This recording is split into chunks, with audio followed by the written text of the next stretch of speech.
औरंगजेबाच्या कबरीच्या वादातनं 2 गटांमध्ये दगडफेक झाल्याचा प्रकार नागपूरमधल्या महाल परिसरात घडलेला होता। 2 गटात दगडफेक आणि जाळपोळ झालेली होती। काही नागरिक आणि 2 पोलीस कर्मचारी यामध्ये जखमी झाल्याची देखील माहिती समोर आलेली होती। मुख्यमंत्री देवेंद्र फडणवीस यांची या संदर्भातली प्रतिक्रिया आता समोर आलेली आहे, पाहूया।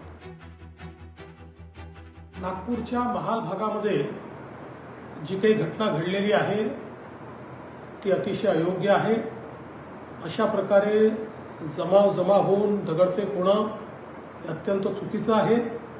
माझी तमाम नागपूरकरांना विनंती आहे की सर्वांनी कायदा आणि सुव्यवस्थेचं पालन करावं। नागपूर शहर हे एकोप्याने राहणारं शहर आहे, त्यामुळे कोणीही शांतता भंग करू नये।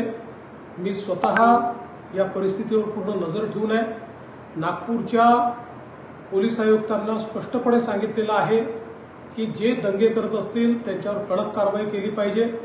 पोलिसांवर जर कोणी हमला करत असेल तर ते देखील अतिशय गांभीर्याने घेतलं जाईल।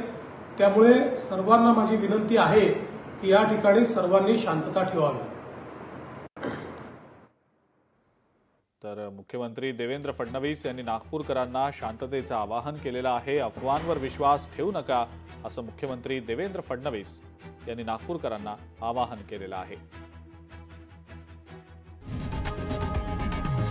लोकशाही मराठी ऐका, पहा, जागरूक रहा।